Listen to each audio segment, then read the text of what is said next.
할렐루야.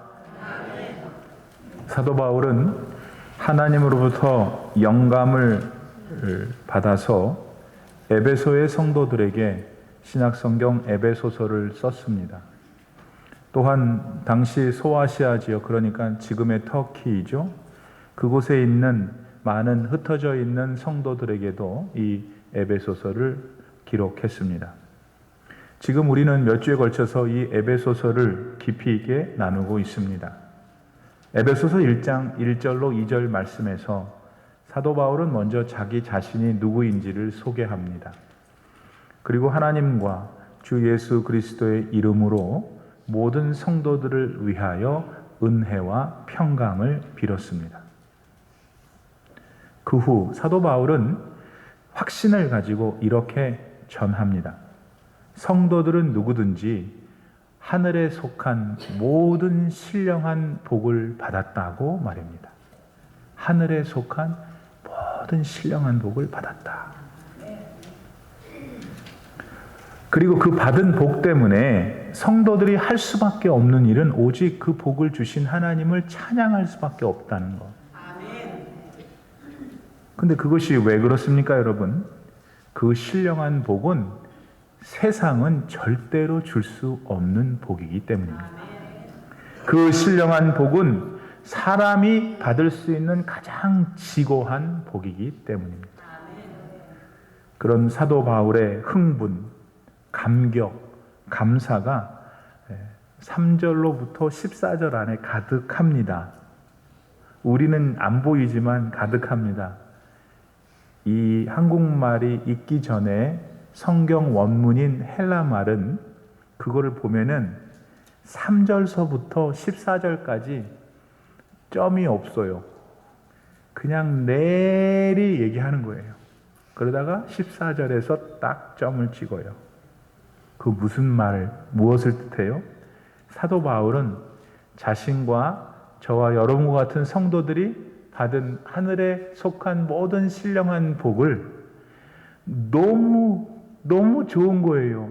그래서 여러분, 이 복을 주신 하나님을 찬양합시다 라고 그냥 3절서부터 14절까지 한 박자도 안 쉬고 계속 말하는 거예요. 저는 이렇게 말로 표현을 하는데 마음이 좀 전해졌으면 좋겠어요. 아직도 그냥 잠에서 안 깬 사람이 몇 명 있는데 확 깼으면 좋겠어요. 그러면서 사도 바울은 성도들이 받은 그 신령한 복을 다음과 같이 세 가지로 구분해서 말합니다. 첫째, 성도라면 누구나 할 것 없이 하나님의 자녀로 택함 받았다. 자, 오늘은 정말 우리 승부를 걸어야 돼요. 이 에베소서는 우리 기독교인, 내가 교회를 나오고 예수를 다른 사람이 볼 때 믿는다고 하는데 도대체 여러분이 정체가 뭐예요? 여러분, 오늘 정체를 확실히 할 수 있는 능력이 나타나는 말씀의 시간 되길 바랍니다. 신령한 복 세 가지 중에 첫 번째는 하나님이 여러분을 자녀 삼으셨다는 거예요. 저와 여러분은 예수님을 믿고 난 다음에 인생이 완전히 바뀌었어요. 할렐루야! 크게 아멘 하세요. 오늘 그 확신이 없는 사람은 여러분 확신할 수도 있기를 바랍니다. 왜냐하면 하나님이 내 인생의 든든한 배경이 됐기 때문이에요. 돈 있는 사람이 배경이 돼도 힘이 되고, 멋진 사람이 내 배경이 돼도 힘이 되는데, 하물며 여러분, 모든 것을 잊게 하시고 모든 것을 없게 하시고 가난하게도 하시고 부하게도 하시고 우리를 살리기도 하시고 죽이기도 하시는 하나님이 내 배경이 된 거예요. 그게 하나님 자녀가 됐다는 거예요. 믿지 않아도 괜찮아요. 근데 지금 생각해 보세요. 내 마음에 믿어지지 않지만 그렇게 되고 싶어요, 안 되고 싶어요? 근데 그거를 믿으면 진짜 본인이 그렇게 사니 아무도 안 믿을 사람이 없죠. 믿음이 있기를 바랍니다. 아들, 딸한테 아버지 거는 자기 거예요. 그것에 대해서 누가 시비를 못 걸죠. 왜? 자식이니까. 아버지가 주고 안 주고는 그들 사이의 문제지, 다른 사람이 볼 때 자기가 아버지 거 자기 거라고 그러는데 누가 뭐라고 그랬어요? 우리는 다 하나님의 자녀예요. 그러니까 논리상으로 하나님께 우리 거란 말이에요. 하나님은 우리한테 내게 네 거라고 말하는데 우리가 못 믿으니까 바보 같은 거예요. 믿는 역사가 나타나길 바랍니다. 바로 이런 축복을 받은 사람들이 예수 믿는 우리 그리스도인들입니다. 나는 여러분이 이 시간 그리스도인이심을 믿습니다.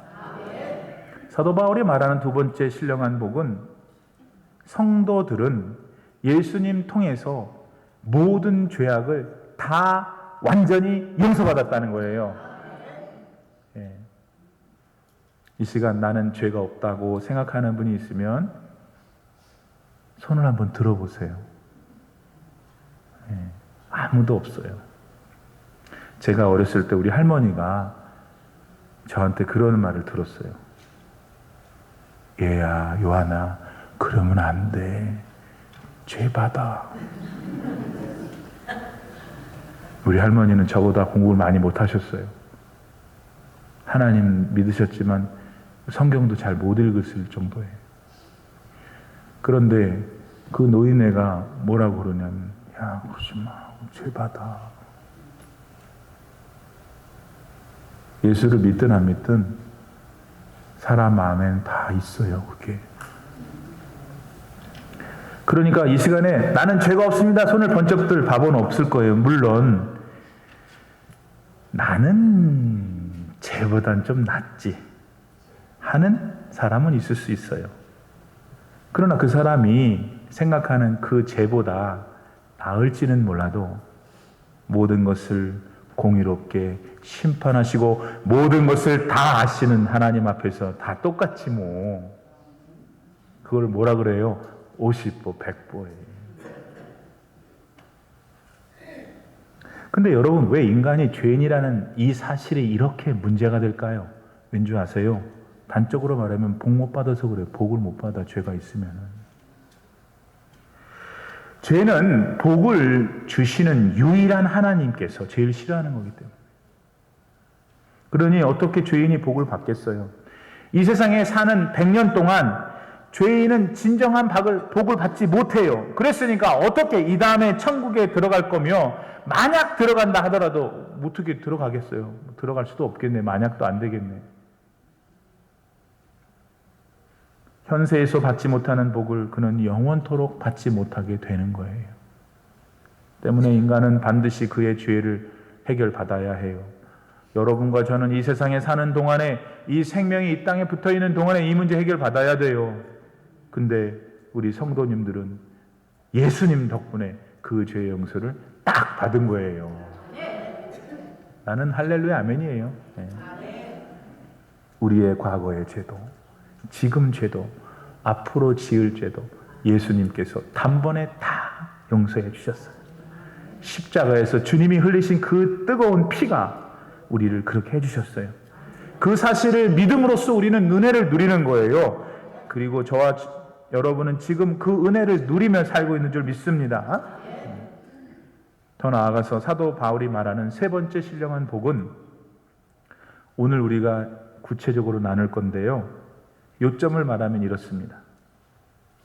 성령 하나님은 성도가 받은 구원을 확실한 것이라고 날마다 보증을 해주신다. 요게 복인 거예요. 말귀는 알아듣겠는데 가슴에 확 안 닿죠? 내가 오늘 가슴에 확 닿게 해드릴게요.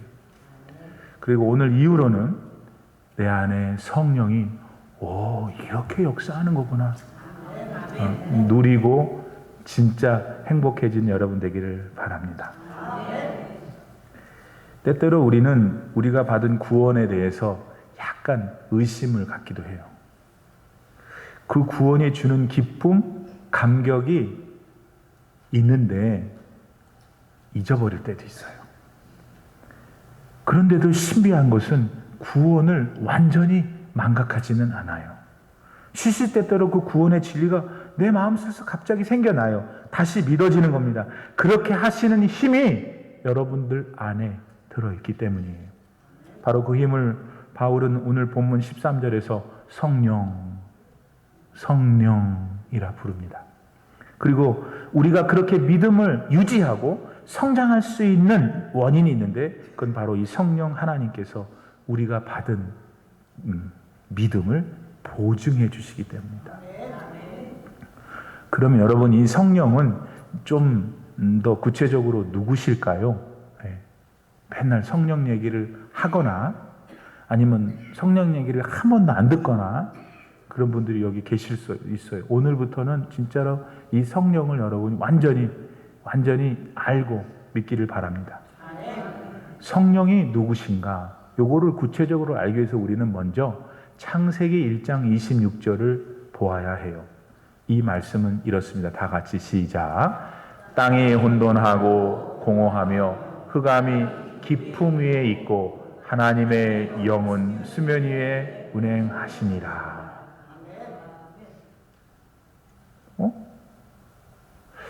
창세기에 하나님 말고 하나님의 영 수면 위에 운행하신다. 이런 말씀이 나오는 거예요. 이 말씀은 한 가지 궁금함을 자아냅니다. 그거는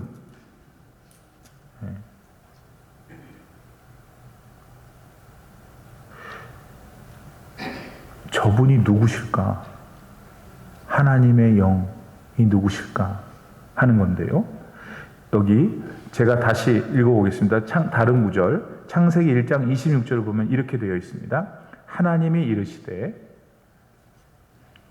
우리의 형상을 따라 우리의 모양대로 우리가 사람을 만들고 그들로 바다의 물고기와 하늘의 새와 가축과 온 땅과 땅에 기는 모든 것을 다스리게 하자 하시고 창세기 1장 26절에 보면 저 하나님의 영과 더불어 다른 표현이 나오는데 모든 것을 창조하실 때 하나님이 혼자 하시지 않은 것 같은 본문인 거예요. 우리의 형상을 따라 우리의 모양대로 우리가 사람을 만들자 그러셨거든요. 그러니까 하나님이 단수가 아니고 복수인 것 같아요. 그동안 여러분은 이 문제를 어떻게 이해해 오셨습니까?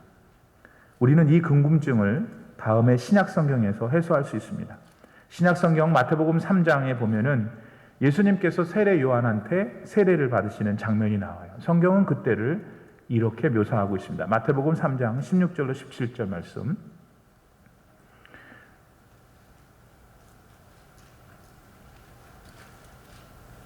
화면에는 여기 있네요. 네.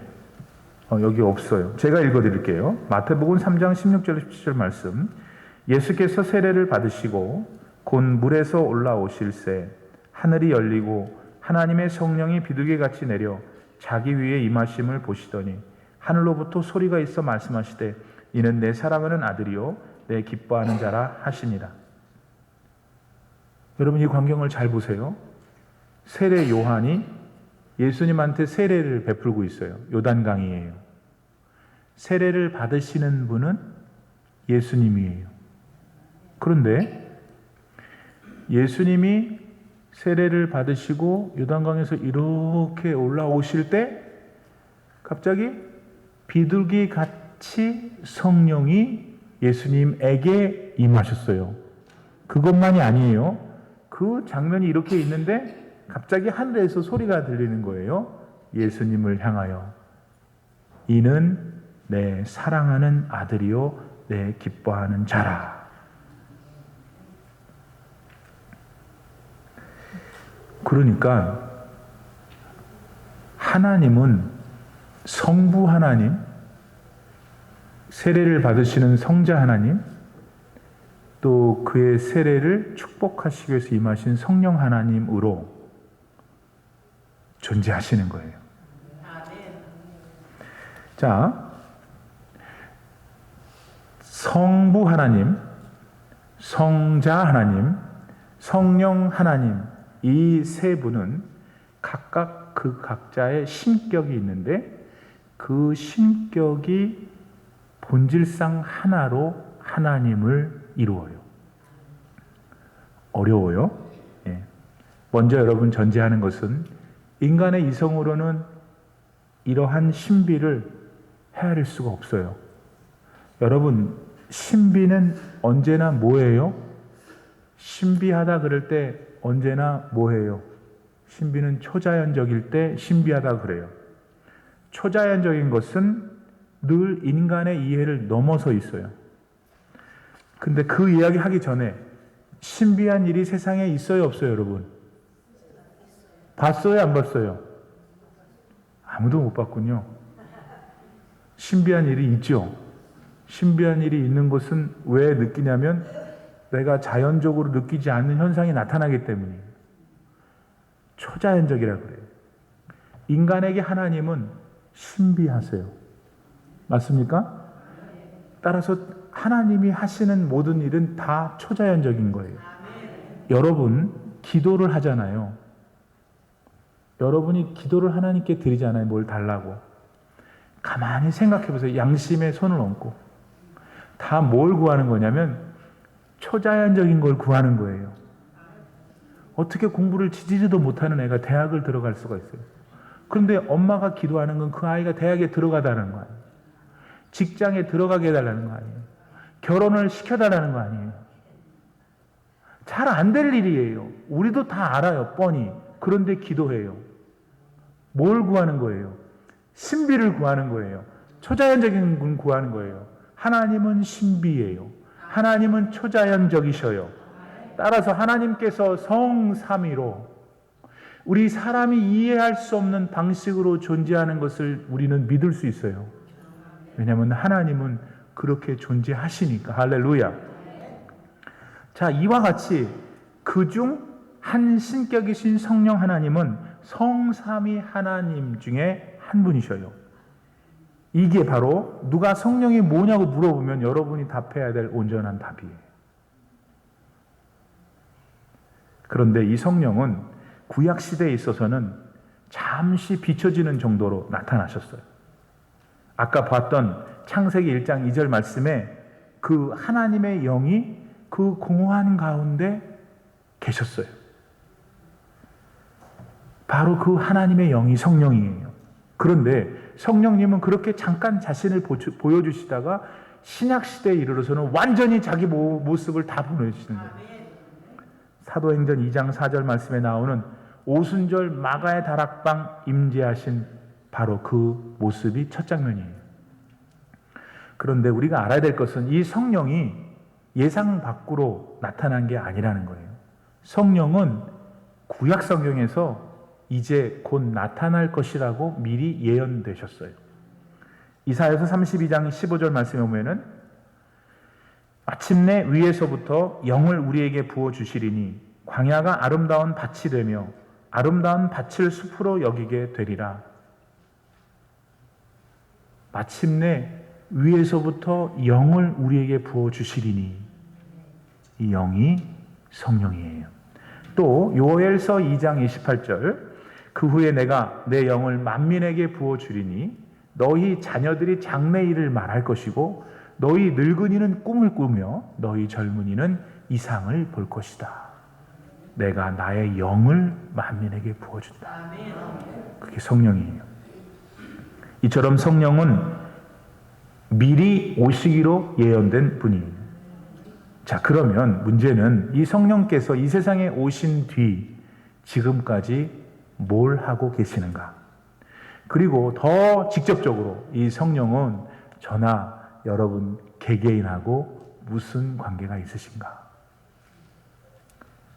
먼저 성령 하나님은 누군가를 완전히 다른 존재로 바꾸시는 능력이세요.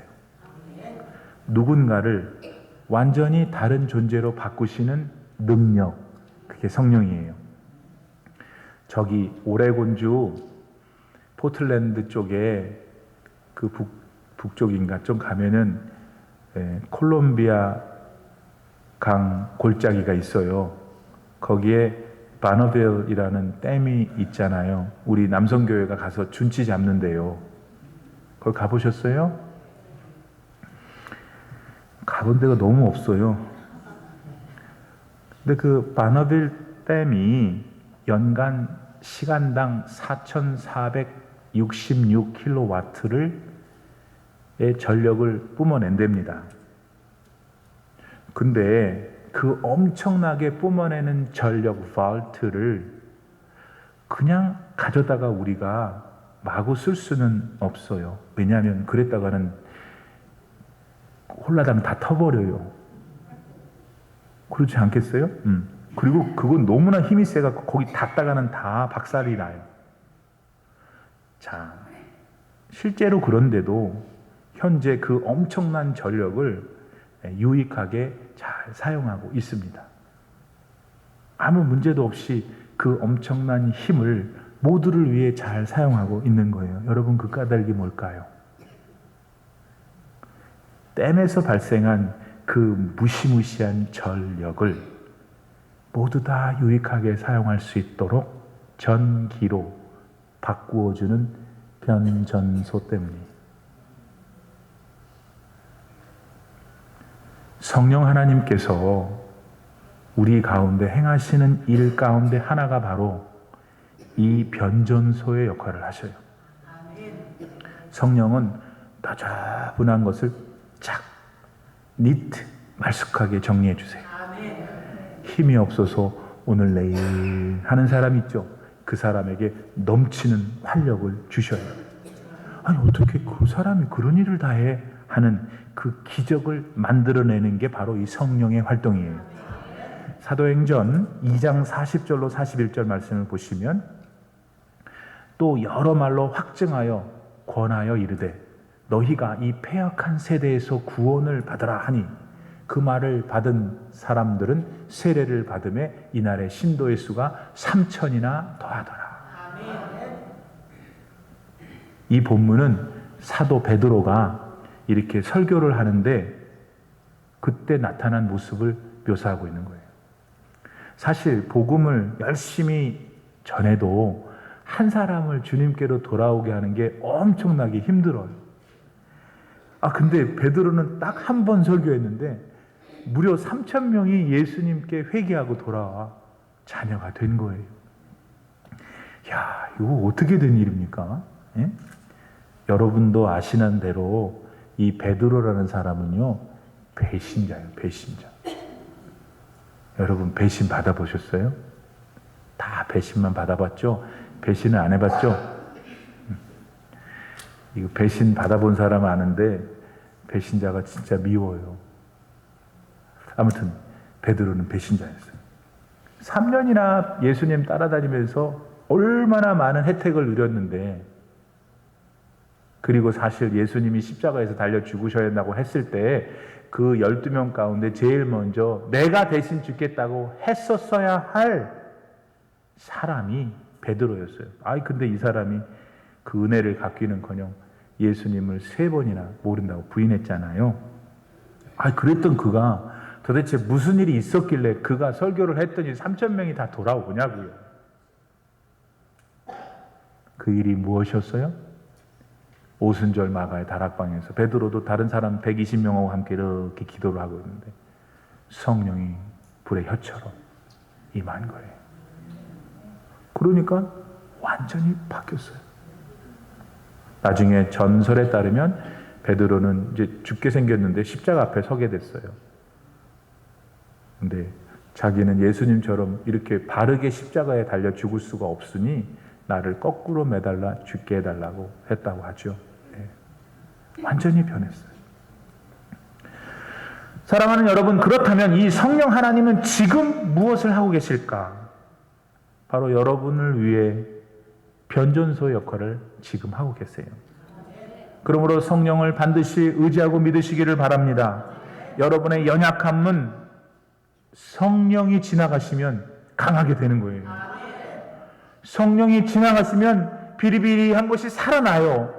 다 죽었던 것이 살아나요. 아니, 죽었던 것도 살아납니다. 성령은 여러분의 강함이 있죠. 여러분 굉장히 또 강해요. 생각보다. 여러분의 강함을 하나님께서 유연하게 만들어 주세요. 다 여러분 살리는 일이에요. 기쁘게 하십니다. 성령은 즐겁게 하십니다. 여러분의 가슴뼈가 커지게 해서 막 웃게 하세요. 가슴뼈가 커지게. 여러분이 숨쉬는 공기의 틈을 시원하게 벌려주시는 참 하나님, 그분이 성령이시다. 그뿐만이 아닙니다. 성령 하나님은 내 옆에 언제나 계시면서 나를 도와주시는 분이다. 지금부터 38년 전 일이에요. 제가 중학교 다닐 때인데요. 제가 다니던 교회에서 중고등부 연합으로 경기도 가평에 있는 작은 분교에 여름 수련회를 가게 됐습니다. 조그만 시골 초등학교에서 이제 수련회 장소를 두고 즐겁게 시간을 보내고 있었습니다. 근데 그만 첫날 먹은 게 잘못됐는지 제가 몸이 계속 안 좋았습니다. 급기야 이틀째 되던 날 전 점심시간에 토하고 말았어요. 여러 사람들이 그걸 봤고 전 아직도 그 기억을 하면은 약간 얼굴이 창피해져요. 그 순간 전 너무 창피했고 부끄러워서 아픈 것도 잊었습니다. 대신 그 순간은 어떻게 하든지 모면하고 싶은 마음뿐이었습니다. 38년이 지났는데도 지금 저는 그 마음이 듭니다. 근데 그때 한 고등부 누나가 걸레를 가지고 왔습니다. 그리고는 내가 쏟아놓은 것을 말없이 닦았습니다. 그러는 동안 그녀는 아무 말이 없었습니다. 잠시 후 그 누나는 말없이 그 훔쳐낸 더러운 걸레를 들고는 어디론가 사라졌습니다. 나중에 전 그 누나를 우연히 만났습니다. 그녀를 의식하고 찾았던 저였지만 실제로 마주하니까 좀 개면쩍고 민망했습니다. 그렇지만 고맙다고도 말을 해야 될 것 같았습니다. 그렇게 멋쩍어 하고 있는데 누나가 제게 먼저 말을 건넸습니다. 몸은 괜찮냐고.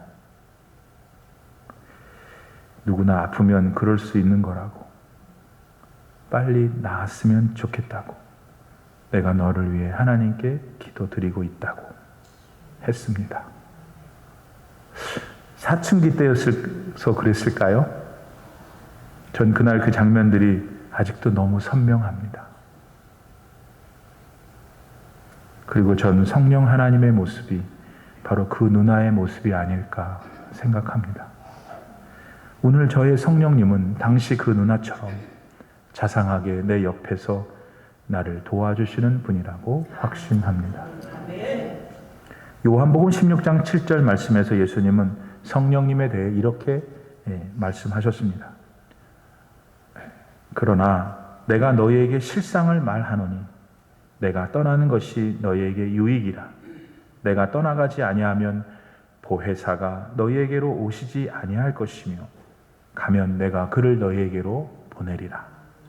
예수님은 성령을 향해서 보혜사라고 부르셨습니다. 보혜사는 보호하고 은혜를 주시는 분이십니다. 다시 말해서 내가 힘들고 어려울 때 내 곁에 계셔서 나를 조건 없이 그저 도와주시는 분. 오늘 여러분 안에 이 성령 하나님이 계시기를 진심으로 축복합니다. 근데 때로는 지금 누군가처럼 이 성령님에 대해 들을 때 자신이 없는 생각이 듭니다. 그래서 오늘 본문에서 사도 바울이 함께 그 성령 하나님을 찬양하자고 할 때 같이 흥겨워하지 못할 수도 있어요. 이유는 그 성령이 믿어지지 않기 때문입니다. 그리고 그렇게 믿어지지 않는 가장 큰 이유는 자기 눈으로 성령을 보지 못했기 때문입니다. 자기가 못 봤다고 생각하기 때문입니다. 느끼지 못했다고 생각하기 때문입니다. 근데 여러분, 사도 바울도 성령 하나님을 직접 자기 눈으로 보지 못했어요. 그럼 어떻게 그는 그토록 살아계신 성령님을 확신했고 우리한테 찬송하자고 말할 수 있게 된 것일까? 그 사람 안에 계시는 성령이 그의 내면에서 주시는 확신 때문이에요. 들리세요? 바울도 보지를 못했어요. 여러분이 지금 저를 보는 것처럼 바울이 성령을 보지는 못했는데 그 안에 계시는 성령께서 그로 하여금 성령이 믿어지게 하는 거예요. 그 확신은 바울 자신이 만든 게 아니에요. 믿어지게 된 거예요. 그래서 믿을 수 있었던 거예요. 오늘 여러분도 마찬가지예요. 사람으로서 누가 성령 하나님을 육안으로 본 사람이 어디 있어요? 아무도 없어요. 그런데 믿어지는 거예요. 그분이 계신 게 느껴지는 거예요. 성령님이 우리 안에서 그렇게 자꾸 확신을 주는 겁니다. 한 연구소에서 교회를 다니지 않는 학생들, 대학생들을 뽑아가지고 일거리를 줬어요. 너희들 세간에 잘 알려진 아주 큰 교회들마다 가거라. 그 교회들은 아무래도 목사님들이 설교를 잘하니까 많이 모이겠지. 너희들도 가서 설교를 듣고 이제 평가서를 한번 내보라 하는 것이 숙제였어요. 다녀온 학생들마다 평가서를 냈습니다.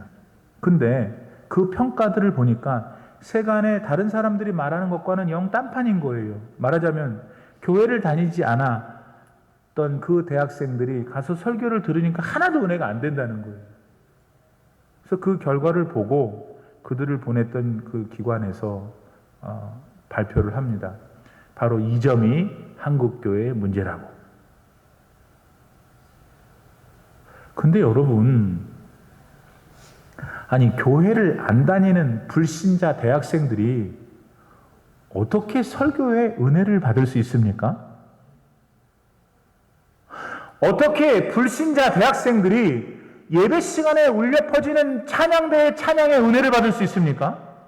기도자의 기도에 어떻게 감동을 받을 수 있습니까? 왜요? 그들 안에는 성령이 계시지 않기 때문이에요.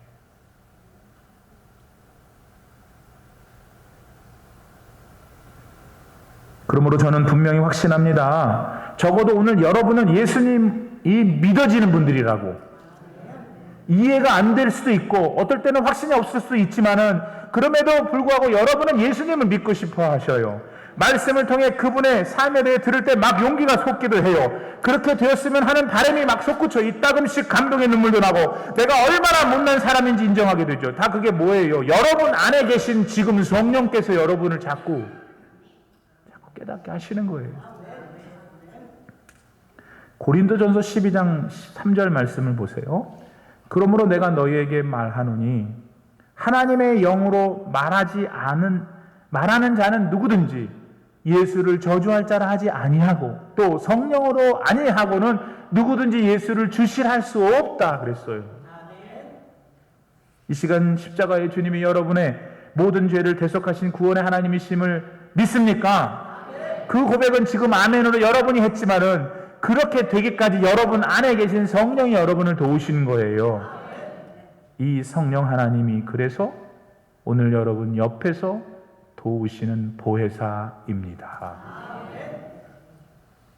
사도 바울은 이 성령을 하늘에 속한 모든 신령한 복이라고 노래했어요. 이제 여러분도 사도 바울의 마음을 어느 정도 이해하십니까? 아니 어떤 분은 사도 바울도 더 기쁘게 날뛸 수도 있을 거예요. 왜 이 성령님이 복입니까? 그 성령님이 여러분과 제가 받은 구원을 지금부터 영원히 보증하시기 때문이에요. 이거 다시 말하면은 여러분과 제가 하나님의 사랑을 받는 것을 누구도 이제 방해할 수 없다는 거예요. 훗날 하나님 나라에 가서 영원한 생명을 누릴 것을 누구도 무효로 만들 수 없다는 거예요. 누가 계시기 때문에 성령이 우리 안에서 그렇게 맡기 때문에 성령이 저와 그렇게 성경 말씀대로 하면 오늘 본문대로 하면 인치셨다는 거예요. 막으셨어요. 봉하셨어요. 얘는 하나님 거야. 너가 뭔데 그것을 번복하려고 그래. No. 얘는 하나님 거야. 요한이는 하나님 거야. 여러분 이름을 불러보세요. 여러분은 하나님 거야. 문화부 장관을 지나신 이 시대 최고의 지성 이어령 박사는 이 성령을 만난 후 그의 생이 완전히 바뀌었어요. 아마 대한민국에 모르는 분이 없을 거예요. 이어령 씨를. 얼마나 지성이고 진짜 탁월한 사람이에요. 하나님 없이 살았죠. 그가 40대 서울대에서 교수할 때 무신론자였어요. 그냥 하나님을 얼마나 저주했는지 몰라요. 그런 그가 성령을 만난 거예요. 성령은 완전히 변화시키는 능력이라는 거예요. 그분이 이틀 전에 이렇게 말했어요. 제가 어느 글에서 발췌해 갖고 왔죠. 잘 들어보세요. 올해 87살이십니다. 10길 물속은 알아도 한 길 사람 속은 몰라요. 각자의 마음은 그리고 각자의 두뇌는 지구에서 딱 하나예요. 기술로 찍어낸 벽돌이 아니거든. 내 몸의 지문도 마음의 지문도 세상에 하나뿐이지 하나님의 유일한 도장이야. 내 마음의 지문에는 신의 지문이 남아 있어요.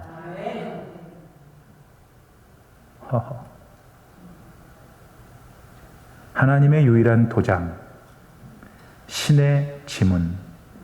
저는 크리스천 이효령 박사의 언어에서 성령을 봅니다.